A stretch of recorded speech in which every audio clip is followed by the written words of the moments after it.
Good morning, everyone, and welcome to the Damage Report. I am, despite rumors to the contrary, still most of John Iadarola, and I'm very excited to be bringing to the show today not only a ton of news, including some extremely spicy revelations about Fox News that I just can't wait to discuss, but also a special weapon, a human weapon, really, crafted in the Iron Church. Abelina Sabrina. Hello, good morning. I am ready to take on today's news and my opponent in Tampa, Florida, April 15th at the Creator Clash. Good morning. Sabrina, there was someone in the chat who was asking if you're gonna be in fighting mode, and I can attest to the fact that you are now always in fighting mode. I can't even say good morning to you without you trying to punch me in the face. So I think you're ready to go. You're not gonna be boxing anyone, but we are gonna be taking on right-wing media, some horrendous takes on things like the war in Ukraine and the earthquakes in Turkey and Syria, and revenge porn too. So feel free to uppercut any of those concepts. Oh yeah, there's plenty of those concepts. I wanna, just jab them. Exactly. Oh, by the way, before we launch into our talk, I was lucky enough to guest on a show with you recently. You wanna let people know about that and where they can watch it? Absolutely. So John was our most recent guest on my new YouTube series called Deranged DMs, where we go through our DM requests and we actually read through some of the really unhinged stuff some people send us. Most of you are awesome. There's a few people out there who are a little nutty. So we go through it and we poke fun at it together. So if you want to go to my YouTube channel, youtube.com/Abelina Sabrina, you will see John's episode that was uploaded as of last night. It was a lot of fun just when we were recording it, and then all of the fun little edits that you guys put together make it even better. So everyone should definitely check that out and let us know what you think. Thank you. With that said, there is a lot that we're gonna be talking about today. Not only the topics we've already previewed, but also the coming war on IVF, advancing step by step. Andrew Tate changes careers. He's no longer a right-wing grifter. He has become a ghostbuster. We're gonna let you know about his new business and a lot more besides. So in advance of all that, if you wouldn't mind hitting the like button and sharing the stream so people know we're live, that would be great. And if you wanna send us any super chats, Twitch comments, tweets, anything like that, we would love your clever, witty comments, perhaps a little bit of a joke, or even something that might get you a Blue Apron gift card for $100. So can't wait to see who earns that. Now, with all that said, Sabrina, you ready to do this thing? Let's go. Okay, let's jump into it. Dominion's lawsuit against Fox News has borne even more tantalizing fruit. Take a look at what Rupert Murdoch did, according to new filings. During Trump's campaign, this is back during the 2020 election, Rupert Murdoch, the network chief of Fox News at that point, provided Trump's son-in-law and senior advisor, Jared Kushner, with Fox confidential information about Biden's ads, along with debate strategy, providing Kushner a preview of Biden's ads before they were public, according to Dominion's lawyers. And look, I understand if in the flood of revelations coming from this Dominion lawsuit, that doesn't seem that significant in comparison to openly admitting all of the lying and that they didn't believe any of this stuff. And we're gonna get to even more of that that's come out. I understand that might be on its face spicier, but take a look at what they did. So we have become, I think, numb to the fact that Fox News is going to betray the social trust, our commonwealth, their viewers on a day-to-day basis. That ain't nothing new. But they're supposed to care about the interests of their advertisers. If you are taking information and then providing it to the competition of an advertiser before you actually run it, as well as whatever debate strategy they had, I don't even know how they had that stuff.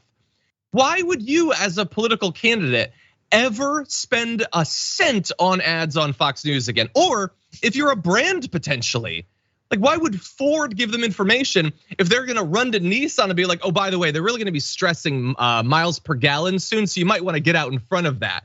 Why would you advertise on Fox when they're betraying even your trust? The only trust that should matter to them, trust born of transfers of money. Anyway, Sabrina, I thought this was wild. What do you think? Obviously, it is awful that, they are sharing this confidential information like that. But also, I am a little curious, like, how much was the Biden team like spending on Fox News ads? Like, how much do you actually get from that? And I'm a little concerned that they didn't see this coming. Like, they're constantly ripping on Fox News, how they're like the enemy, and yet here they're giving them money to run their ads. Like, I don't know. Like, obviously it's not their fault, but you really didn't see that coming. Well, so I think devil's advocate. I think the idea is there is a certain segment of the population where the only way you're going to reach them is by advertising on Fox News, I guess, or Truth Social or whatever. But I don't think reasonable people advertise on Truth Social, just weird things alleging the true cause of diabetes and weird stuff like that. But anyway, if you want mainstream access to them, I guess it's Fox News. I don't remember a ton of the Biden campaign ads. I don't know how likely they were to win over Republicans or maybe get them to, best case scenario, stay home, but convince them that Trump is out of his mind and maybe just sit this one out. I assume that's what the strategy was. But I agree. I guess you can't be too surprised. They're not a real news network. They're not serious actors. They're not ethical actors. So I guess you're right. We can't be too shocked, or at the very least, Biden shouldn't be too shocked by this. Yeah. Well, friend of the show, Angelo Carasone of Media Matters said, given what was exposed tonight, I don't know how any advertiser can continue to give anything to Murdoch or Fox News. Murdoch took confidential information obtained from an ad buy and shared it with opposing interested parties. Exactly. That may not be illegal, although I don't know. I'm not a lawyer. I guess it's entirely possible that it is, but it's certainly something for CEOs to think about going forward. That wasn't the only thing that came out about Murdoch specifically, though. He was also quoted in depositions in the ongoing case, agreeing that he, quote, seriously doubted any claims of widespread election fraud pushed by the Trump camp. What's interesting, though, is that he's been very clear, and apparently was pretty clear back then that he didn't believe any of that stuff. There was a line that he wasn't willing to cross to help out Donald Trump. On election night, Rupert would not help, they said, with the call for Arizona being called as Biden having won it. As Rupert described it in this deposition, my friend Jared Kushner called me, first of all, the fact that he's your friend, so suspect, but called me saying this is terrible, and I could hear Trump's voice in the background shouting, but Rupert refused to budge, and I said, well, the numbers are the numbers. By this point, Rupert knew no fraud had occurred. So I guess that's where he wasn't willing to change the call. And by the way, we're having a debate, Sabrina and I, about what we should be surprised about and all that. They did a call back in 2000 that was clearly driven by politics rather than the actual numbers on the ground. So it wouldn't be inconceivable that they would have done the same thing in Arizona. But at least in this case, there was some ethical line, Sabrina, that they would not cross. Well, also, we know why, they continued to, they knew that, it was a bunch of lies, and they kept doing it because they knew that it was going to keep people watching. They were doing it for the views. They don't actually care about the ethics over at Fox News. They just wanted to keep people watching. So I am surprised that he actually admitted it, though. Mm-hmm. Yeah, well, I mean, I guess in this case, the incentive to admit it for maybe the first time ever is the impending loss of $1.6 billion. That'll influence a man, I think, and I don't begrudge him that. But anyway, all this has been coming out over the last day, and so I don't know about all of you out there in the audience, but you know what I was waiting for? What's Trump gonna say about this? When it's revealed that yet more people at Fox didn't believe anything he was saying. So he has responded. Trump bleated about the Rupert Murdoch revelation, saying, why is Rupert Murdoch throwing his anchors under the table, which also happens to be killing his case and infuriating his viewers. We'll return to that point in a second, who will again be leaving in droves. They already are. There is massive evidence of voter fraud and irregularities in the election. Just look at the documentary. First of all, for a guy who is so ready to put words needlessly in quotation marks, he couldn't have put documentary in quotation marks there. The first random word that merited it, whatever. 2,000 mules, and you will see large-scale ballot stuffing caught on government cameras, or votes cast without legislature's approval, or just recently the FBI Twitter files scandal, rigged, or whatever, or another thing, or whatever will distract you for a second. So a lot of that is nonsense and doesn't really matter. The part, Sabrina, that I find interesting about it is twofold. The first is saying, why are you throwing your anchors under the bus? When I'll remind everyone watching this, the anchors were throwing Trump and his legal team under the bus. This is like crafting a alternate reality where all of the anchors weren't saying that you were a demon who was lying and there was nothing to what you were claiming.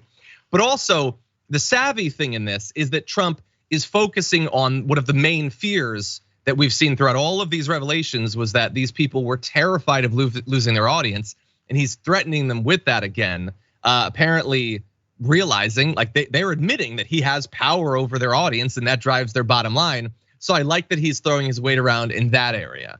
Sabrina, what do you think about this?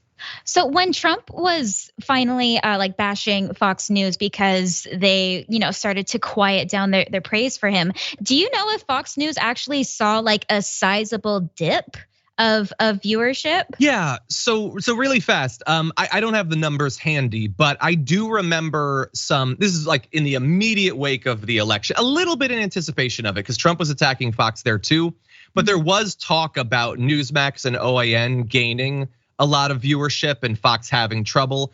I don't think in the end it lasted too long, because I feel like Fox realized what was happening and decided that they needed to radically change their messaging strategy.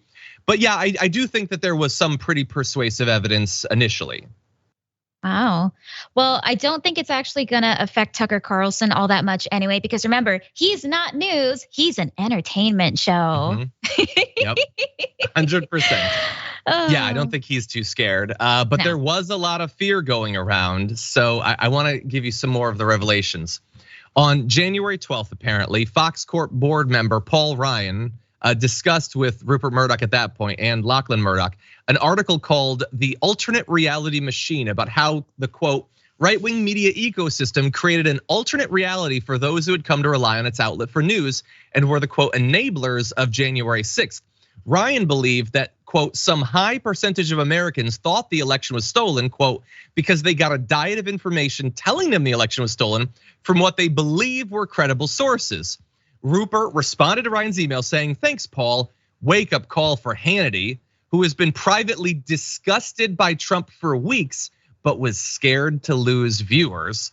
Ryan replied, "The sooner we can put down the echoes of falsehoods from our side, the faster we can get onto principled, loyal opposition. I truly hope our contributors, along with Tucker, Laura, and Sean, get that and execute." Spoiler alert, they wouldn't. I mean, mildly. They would stop bringing on some of the people most likely to say things that might get them sued by Dominion, but they would still blatantly claim in a vague fashion that the election had been stolen. Again, for the reasons that were laid out here, the reasons that we've already seen. None of them believed it. None of their producers believed it. None of their execs believed it. The host didn't believe it. They were talking openly about the fact that all of this was BS, but they were terrified of losing their careers, saying literally that this could sink us. Newsmax could gain all of our audience, things like that. And so Rupert replied to that email saying, "Just talked at length with Suzanne Scott, the CEO at that point. Everything changed last Wednesday, January 6th. She thinks everyone is now disgusted and previous supporters brokenhearted." That wouldn't actually last in the end. They got over it and they went right back to lying about the election. But it really couldn't be clearer, Sabrina, that all of this was driven by a fear of losing their audience. It's like the ultimate test of what are you in this for? As a person whose job has something to do with disseminating information. Are you in this for truth? Are you in this with some sort of guiding ethical principle? Or is this at the end of the day a means to a Mercedes and a nice house, or 2 houses or 6 houses or whatever? And it's clear what side of that line they come down on. No, absolutely. Money talks the loudest. When all of this was driving, more views, they, just kept it pumping, even though they knew that they were lying. And now, like you said, that there's like a lawsuit on their hands and they're at risk of losing quite a bit of money. All of a sudden, they're changing their tune a little bit. I mean, isn't that why they pulled the the My Pillow guy from Fox as well. They shut him up real quick because of all of this Dominion stuff, because he kept insisting on their network that there was voter fraud. Like, they are quite scared of this. Oh yeah, no, 100%. And that to my prior point, he was one of the people that eventually, I guess, was so much of a wild card that they didn't feel they could take a chance on it anymore. I think the decision was made. We can advance generalized election conspiracy theories and the big lie without opening ourselves up to more legal liability by having this insane pillow man on a daily basis. And as a result of that, he hates them to this day and is constantly, like, he was attacking Tucker Carlson for getting access to the January 6th footage. So that feud has continued for some time.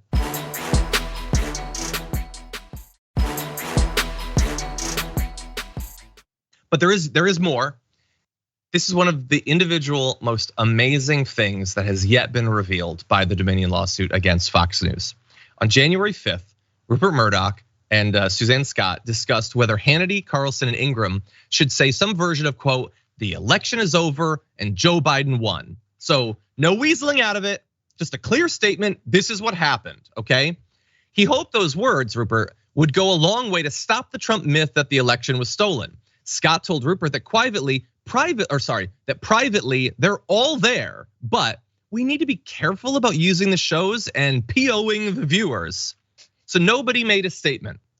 The next day was January 6th. Maybe in a hypothetical world, if all of them had come out January 5th and said it, no equivocation, the election was won, it wasn't stolen. We have BS concerns about blah, blah, blah, but it didn't change the results of the election. Joe Biden won, Joe Biden will be the president. There is nothing that is gonna stop that. Maybe that would have stopped January 6th from happening. Maybe you wouldn't have hundreds and hundreds of people spending months in federal prison. Maybe multiple people wouldn't have lost their lives, but they didn't do that. And there is no ambiguity about why. No, there's no case to be made that any of them, let alone all of them, just wasn't really sure and wasn't ready to state that. No, it is clear from their execs, all of them already admit it privately. They just didn't have the guts to say it publicly, even to save lives, even potentially to save democracy. All of them were worried more about their audience share, about getting a higher salary next year, about maintaining clout on the right. And you can measure the cost of that decision they made in human lives lost. Sabrina, I totally agree. It probably could have helped save lives. And who knows, if they would have actually come out and made those statements, then maybe January 6th would have been just a protest after all. Yeah. Like, obviously some people were still probably gonna go, they had plane tickets and hotels and brunch reservations nearby. But, but I'm sure it would have been much smaller. So yeah, absolutely. Shame on all these Fox News anchors and shame on Fox News. Exactly. As per usual. Yeah, more shame on them, we should say, I guess. Yeah, I don't know why I'm like, man, they had an opportunity to like potentially save lives and they chose to go for the audience instead. I mean, they, at this point, January 6th, we're like 8-9 months into the pandemic where all of them have been willingly consigning hundreds or thousands of their viewers to needless death to maintain clout. So I guess it wasn't anything new. They just found another area to do it in. Anyway, I'm so happy that Dominion has this lawsuit because this isn't the end of it. More is going to continue to come out. And while it's gonna be a really difficult task for all of us to try to get through to some Fox viewers about how much they've been intentionally lied to by those they trust most, at least now we have some ammunition to use in that fight. Okay, with that said, we're gonna take our first break, respond to some of your comments, and then come back with more news. Don't go anywhere.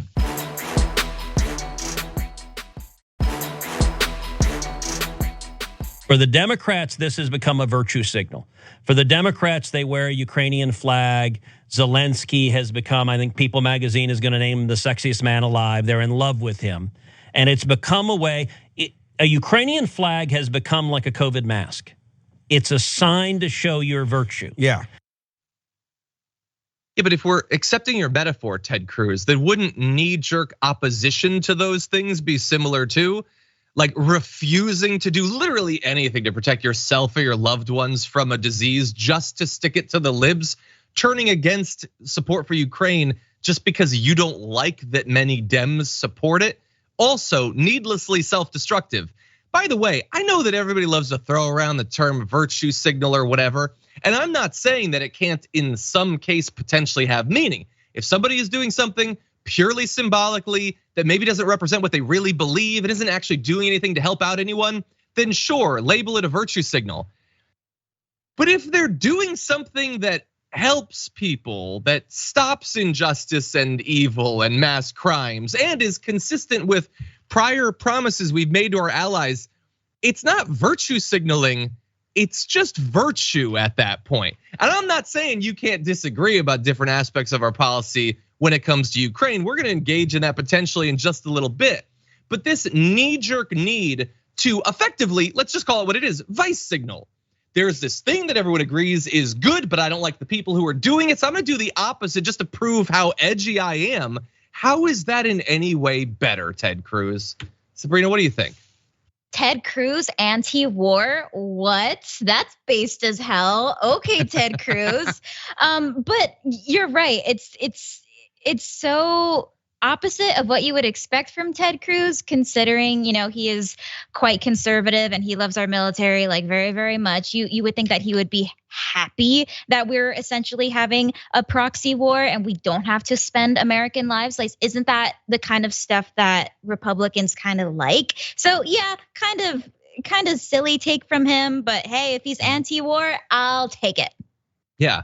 By the way, Luke Todd points out in the YouTube chat, what about those AK pins all the Republicans were so proud to wear? Look at me, look at how edgy I am. I'm gonna do the gun thing. I don't care about the fact that they're gunning kids down on a weekly basis with these weapons. Again, like virtue signaling might not be the best.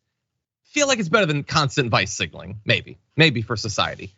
In any event, while the point that he's making there is stupid, and by the way, he goes on to talk again about sort of what I was saying, that like, maybe there are some conservatives who would otherwise be supportive of supporting Ukraine, but they don't want to do it because of the Dems. That's a massive indictment of your own side that you are saying and not even realizing what you're saying. Like that they would be so biased that they would be willing to just watch as like a people are wiped out, mass murder, mass rape, people being moved outside of their country, never to return, to own the libs. That's not me making the case that conservatives have an issue that they need to solve. That's you making it, Ted Cruz. In any event, he goes on to, I think, a little bit more reasonable commentary on the potential future path of the war, but we'll see what it is and see if we agree. Congressional patience for an open-ended commitment to the Ukraine war is fading quickly, and with a Republican majority in the House, I think you're gonna see much more scrutiny on what funds are going. I don't think that there's any evidence that it's fading quickly or whatever. Maybe congressional patience if he's talking about the Republicans, but they've been trying to undercut the effort from the very beginning. They seem to have some sort of knee-jerk opposition to Zelensky as a figure just because some people find him to be admirable in some way. But that said, if the Republicans do want to engage in scrutiny of where the funds are going, how much the funds are going, I think that's reasonable. It's certainly less deranged than some of the forms of oversight that they've previewed they're going to be engaging in.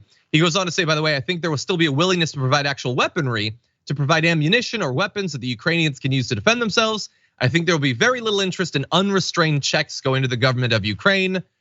That's where you potentially get into, well, I might draw that line differently than Ted Cruz or whatever, but the Republicans did, thanks to gerrymandering and all that, gain control of the House. If that's a shift in our policy, then that's a little bit less deranged than just people like Marjorie Greene going on Tucker Carlson to declare Zelensky a pimp or say that this war is anti-Russia or whatever. He's being a little bit more reasonable than that. But Sabrina, what do you think? Wait, hold on. I missed that piece of history. Why did she call him a pimp? Well, to be specific, she didn't declare him a pimp in what I saw anyway. She might have also done it. The literal lower third. So you see how we have this? Ted Cruz supporting Ukraine is virtue signaling. Their lower third on Fox News called him a pimp. It was an official declaration of the graphics team that he was in fact a pimp. Yeah, their graphics team does go kind of hard over there. They come up, they must be really bored. But okay, I mean, I saw a little bit of that episode of whatever Ted Cruz's show was. And he seems to not like Zelensky because he was an actor, or he was just kind of using that to invalidate him or something. But yeah, he seems to have a real problem with just Zelensky himself. So I'm very confused by Cruz's takes on all of this. But I do like the idea of understanding where our money is going in terms of aid or military aid to Ukraine. I don't think that's a bad thing, considering they saw that the Pentagon, for example, lost track of over $200 billion. I think some financial transparency is a good thing. Yeah. I think audits or whatever, I think is reasonable. Yeah. I don't understand why that would be a thing that needs to be proposed a year into a conflict. I feel like that should just be a expected part of the process. All of that is reasonable. But I'm not going to complain that all of their criticisms are reasonable. Why don't we turn to an even more unreasonable part of this? Marjorie Greene believes that she speaks for the people, and she does, the people's voices that she hears in her head. Outside of that, I don't think that she's doing a good job of it, and I want to demonstrate an example of that. Here is what she sent out as a tweet. Temperature of America. Americans do not support the war in Ukraine at all and are very turned off with Washington for funding and pushing the war.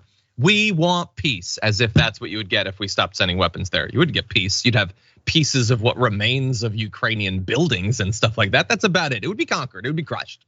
That's all it would be. But she goes on to say, and Americans support a national divorce into red states and blue states with a small, limited federal government. Now, I am not going to say that just putting things out into the universe never has any sort of benefit. If you want to imagine yourself getting a new job or a different car or something, you do that. But if you're pretending that you're speaking for the American people, simply tweeting it doesn't make it a fact, interestingly. And as we already, I think, covered last week, a recent survey, this is February 15th, showed 48% of those interviewed support the US providing weapons to Kyiv, 29% opposed, 22% have no opinion. Now, you can say that's not overwhelming support, although it is plurality support. Let's be clear about that. What you cannot say is they do not support the war in Ukraine at all and are very turned off. No, they're not. And sorry, that's them saying that, not me saying that. And then the stuff about the national divorce. No, they don't. What the hell are you talking about? Again, you cannot just simply state something and pretend that that makes it a fact. You don't even have to go to the Associated Press. I know that she doesn't often check them. I doubt she can even pronounce it. She could have just looked at the Fox News poll recently that shows bipartisan support for continued funding and weapons being sent to Ukraine. That's like her home away from home. And she doesn't even listen to them.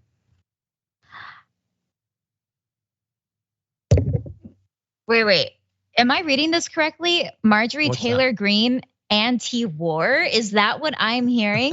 Because again, based as heck. Love it. But then again, broken clock, right, once a day. The national divorce, I've been reading a lot about that lately. She seems to be the only one really crying for this. I've even seen conservatives come out against this and also call that idea very, very crazy. Yeah, I'm not exactly sure. Does she expect that everybody's just going to go along with it? Does she want, another civil war? It just doesn't quite make sense, Marjorie Taylor Greene. I think there is a genre of thing to talk about that you have no reason to believe will ever actually happen, that isn't popular and never will be, but that if you just talk about it enough, some people that are as deluded as you will love you for it. I think that's what it is. Saying that Trump actually won the 2020 election is not going to change the result of it. It's not true. It's not consequential in that it's not going to change what actually happened. But if you just say it without any evidence, then people will love you. They'll watch your documentary, they'll buy your book, they'll listen to your podcast, they'll vote you into office. You'll win a Republican primary. And I think that in a loose sense, when that sort of thing becomes the main thing being pushed by these politicians, doesn't seem good for democracy. Kind of feel like we should be talking about reality. We should be talking about things that can actually happen. We should be proposing solutions and how we get there. And we are very far away from that when it comes to some politicians. Now, I do want to just briefly, before we move on, acknowledge that while people are not turned off by Washington and hate Ukraine as much as she does, I do think that there is much less interest in what's going on there, and that I think is sad. Here is a chart charting. That's what charts do. Charting readership of articles related to the Ukraine war over time. So initially, there was a huge uptick as the war began of people really paying attention to what was happening there. And there have occasionally been increases in that, but the trend is fairly clear that people are paying less attention to it. Now, this isn't surprising. In America, we don't pay attention to politics that much at all, let alone the politics of other countries, let alone the politics of other countries that is not wildly breaking news. If it's a terrible thing that's been going on for a while, it's very easy for us to get bored by it. The very fact that you're watching this video at all implies that you're different from that, so kudos to you. But this is generally what's going to happen. My fear is that doesn't represent that they now want Ukraine to be crushed by Russia or anything. I don't think that's what it represents. But if they're not paying attention that much, then people like Marjorie Greene and them can come in and potentially change our approach to that country, even if it's not what the people actually want. So just quick little note before we move on. Well, I think that's just how the news cycle works. I mean, once you hear a lot about a certain story, like people just naturally get uninterested. And because we have so many news networks all together, there's always something that's going to feel like it has a lot of hype happening. So, I mean, that just kind of looks like a natural decline in a story. Yeah, I think you're totally right. I think that, look, honestly, it's probably hung around a lot more durably than most stories, especially months out.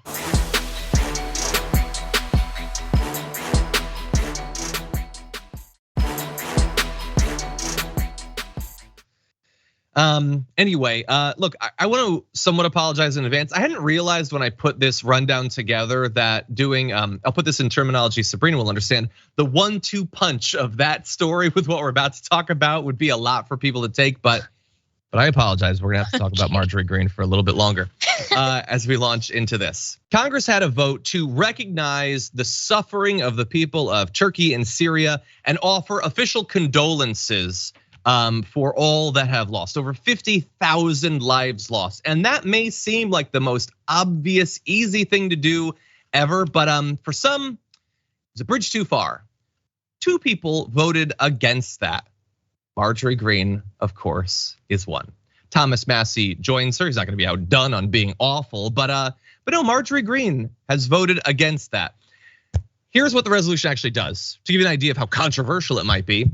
It praised, quote, the work of humanitarian aid and rescue workers on the ground, expressed deep condolences to the friends and family of the lost, and condemned efforts by the Assad regime of Syria to exploit the disaster to evade international pressure and accountability.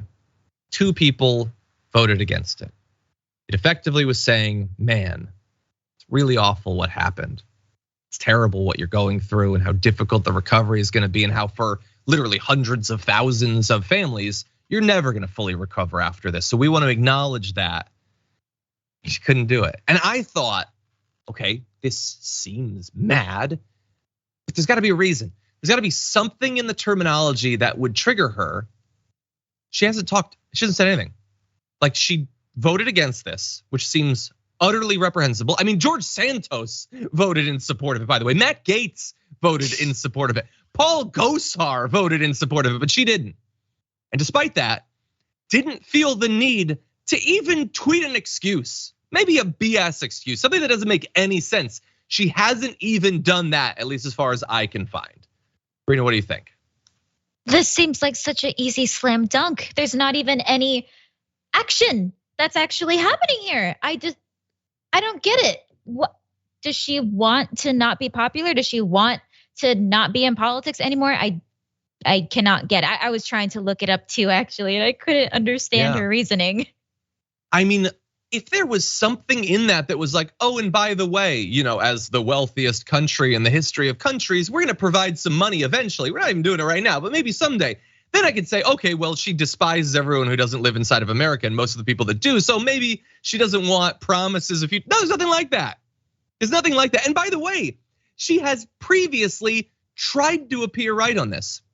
She tweeted back February 6th, it's 22 days ago, praying for Turkey and other countries suffering through deadly earthquakes.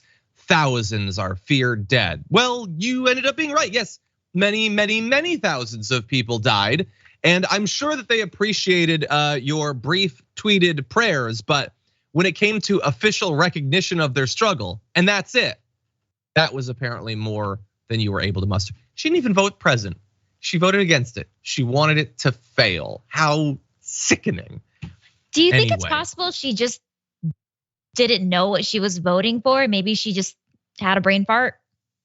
It is possible that the buttons on her lectern are labeled for and against, and she didn't know what either of those words meant. I will say that is possible.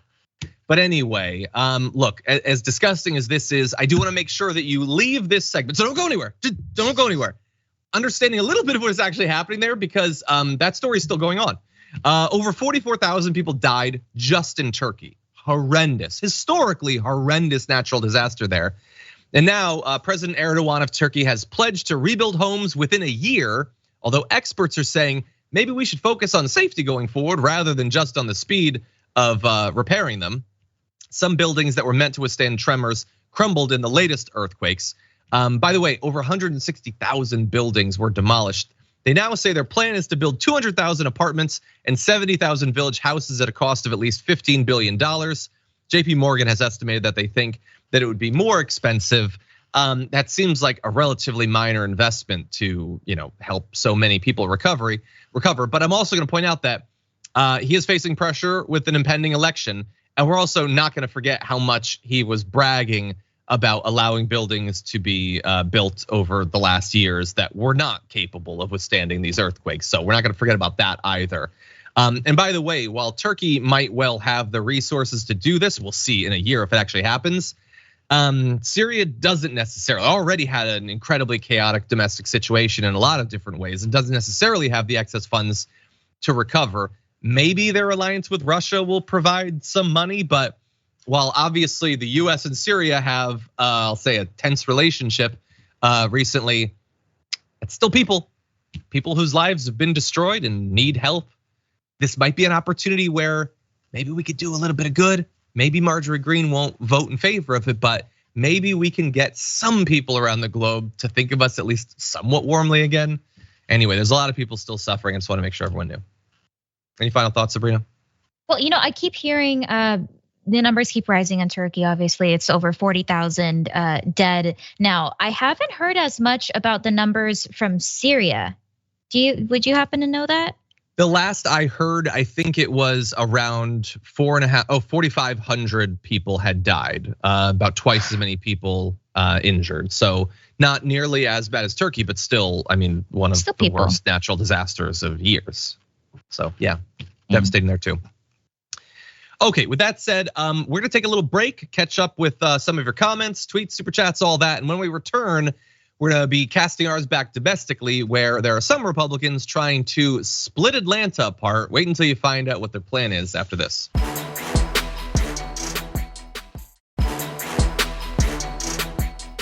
One of the richest and whitest communities in Atlanta is moving to secede from the city, and wait till you get a load of this. They want to incorporate as their own community.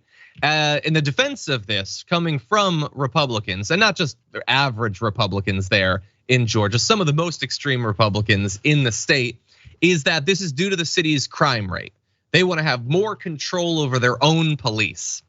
So a Republican-led committee in the Georgia State Senate has already voted 4-3 on this along party lines to support a measure to decide whether the community of Buckhead, which represents about 45% of Atlanta's property value, just to give you an idea of this community versus the rest of Atlanta, can secede from the city. Now, important to note that local political analysts there say this is unlikely to actually pass. That might seem to make it better. I think in some ways it makes it worse.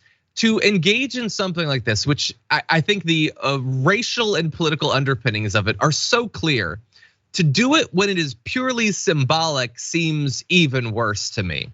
But anyway, for the supporters of this measure, they say that Buckhead becoming independent would mean a police force that they can control, more say over the community's development, and the ability to have greater sway over its destiny. Because a community like this of largely white people can't talk about politics without eventually invoking destiny. Anyway, for others, Buckhead's prospective secession is one steeped in the city's racial history and could become a hot button issue in Georgia's US Senate primaries in 2024. This is not the first community, by the way, in the area that has already pursued secession. And by the way, it has some support federally too. Marjorie Greene tweeted that this is good. A vote against Buckhead City is a vote for crime. A vote for Buckhead City is a vote for freedom.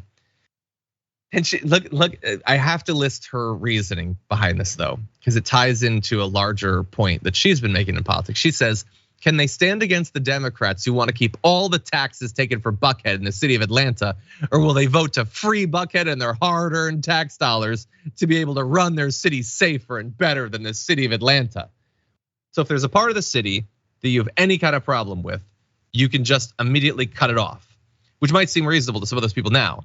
But I have a feeling there's probably some area of Buckhead that's not as hoity-toity as the others. At some point, maybe they need to be cast off. Maybe we just keep cutting ourselves into smaller and smaller me segments. Maybe that's a good way to run a modern democracy. Sabrina, what do you think? Yeah, just at this point, just let them and then let them find out how expensive it's going to be to not only like run but maintain their own little area. Never mind like the fact that they're going to be like cutting out the people who would normally work for them in those areas, like they're gonna see kind of quickly that it's not gonna work out if it's just the rich, because they're not gonna have anybody to exploit anymore if it's just them in that little area. Yeah, 100%. And look, I guess in some ways she's at least being like a little bit consistent in that she now thinks the solution to literally everything is cutting into smaller pieces or whatever. But again, like we've been trying to educate her that in the same way that she's aggrieved by the idea that Buckhead, which raises a lot of money or whatever, would have to give it to undeserving people. Like that is how America works. The states that make a lot more money, generate a lot of tax revenue, subsidize the states that can't. And she's willing, in a very self-destructive fashion, to end that with her national divorce. So I guess kudos to her. But that is how our society actually works. Because not every contribution is purely based on tax revenue. There are other contributions that states, that counties, that towns, that individuals can make outside of just how they increase the gross GDP.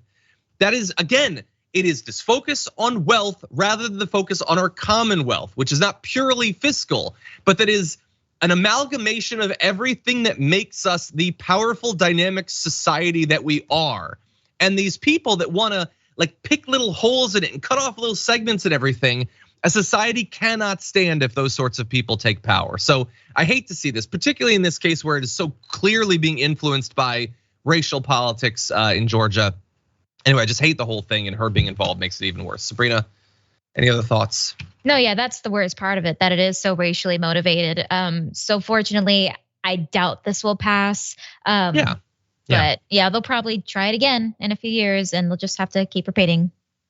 Yeah.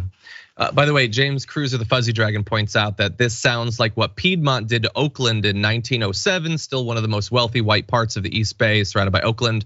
I don't know the history of that, but I wouldn't be surprised. As I alluded to, this sort of thing isn't even new necessarily to Georgia. Again, we're trying to have a society here. That's what we're trying to have, some of us. Okay, with that said, we're gonna move ahead to one more juicy topic in just a sec. But first, I want to acknowledge more members of our community, including Shadow Wolf, who gifted 10 subs over on the TYT Twitch. Thank you for that. Love the Twitch community, awesome people, thank you. Overseer Dixon has been with us for 22 months on Twitch, says 22 months already. Thanks for keeping me sane all the time. I found my people. It is amazing how time can fly. We love our members and subscribers who've been here for 22 months. You know what else I love? People have been here for 1 or 2. Thank you to the new viewers. In fact, post a message if this is the first of our streams you've ever watched. I'd be curious to see. Ogumel's been with us for 31 months. And I'm going to acknowledge that and thank Ogumel, despite the comment reading, that beardless look is giving me Ted Cruz vibes for some reason. You're banned. By the way, he has facial hair now, so how is that possible? Absolutely not. Ted Cruz wishes. Your last month. Exactly. You know what? Ban this sucker. Timeout. Anyway, you're in timeout. 6 months. We'll check in and see what you think of my facial hair then. Okay, Rebel Mitch has been here for 32 months. Rosalba 14 for 30 months. Thank you.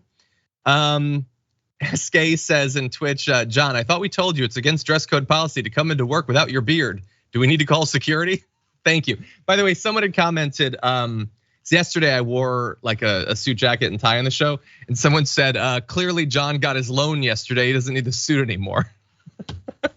Anyway, that's not what it was. Okay, with that said, let's talk a little bit more politics with the time we have left. Republicans have been going hard into book banning all over the country for some time now, and I wanted to just take a look at whether that's the political winner they seem to think it is. And it turns out it does depend on who you talk to. So YouGov polled 1,000 Americans, and the majority of Republican respondents, 58%, said that there is a time and place for public school classrooms or school libraries to ban books and novels, but other segments of the American public not exactly so hot on it. By the way, only 26% of Republicans say no. These people who have not gone a day the last 10 years without saying that they're against cancel culture, they're against censorship, they're for free speech, they're for small government, all these things that all point in the same exact direction of keep your hands off our hardcovers. Only 1 in 4 say let them have books. Independents, 40% think that there's a time for the bannings. Even 34% of Democrats think that there is. So that's all fine and dandy. But when you break it down to under what circumstances, I find that far more interesting. So you're probably not surprised that depictions of sex or sexually explicit content is the most likely to generate opposition, with 67% of Republicans support banning in that case. I would question, what's the depiction? How sexually explicit? What do these words actually mean? I bet we would draw that line at a different place. But man, you could get 59% of Republicans to think a book that has anti-police messaging should be banned. That's no save the children stuff. This is just an admission that we want propaganda. We want to carefully control what messages kids are allowed to hear along strictly political lines. Obviously, discussions of gender identity, sexual orientation, literally any acknowledgement that there are people who are non-cis or non-straight, you can't do that. Anything anti-American they hate. What's interesting though is 48% say if it contains racial slurs, that's a reason to ban it. But you guys are freaking out when they modify the books to take out the racial slurs. When we change a Roald Dahl or when we change a James Bond, you guys freak out over it. But you also think that's a justifiable reason to ban the book entirely. So you'd rather ban it than change it at that point? Sabrina, what do you think?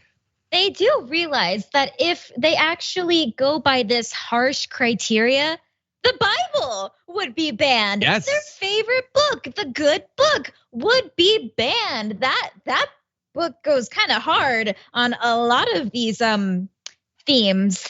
Violence, and of course they'll make an exception for the Bible. Of course they will. But yeah, when it comes to stuff like you said, the slurs, they're just thinking of books like To Kill a Mockingbird. They're like, how can we ban this? It's not necessarily sexual or anything, but slurs. Yeah, they're just trying to find any excuse they can to ban the specific books they want to, because it's not about like taking care of the children. It's about just controlling the narrative. They want a very, very specific type of education for all of the children. And yeah, 100%. Not cool.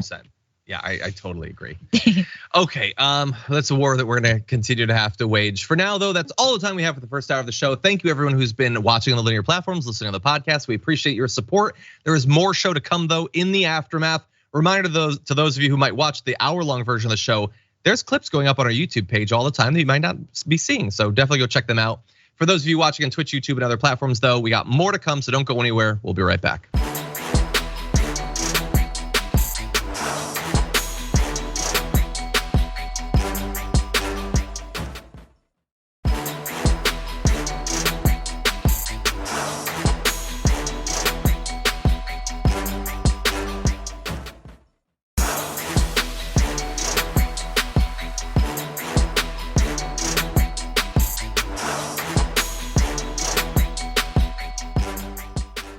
Thanks for listening to the full episode of The Damage Report. Support our work, listen ad-free, access members-only bonus content, and more by subscribing to Apple Podcasts at apple.co/TYT. I'm your host, John Adarola. I'll see you soon.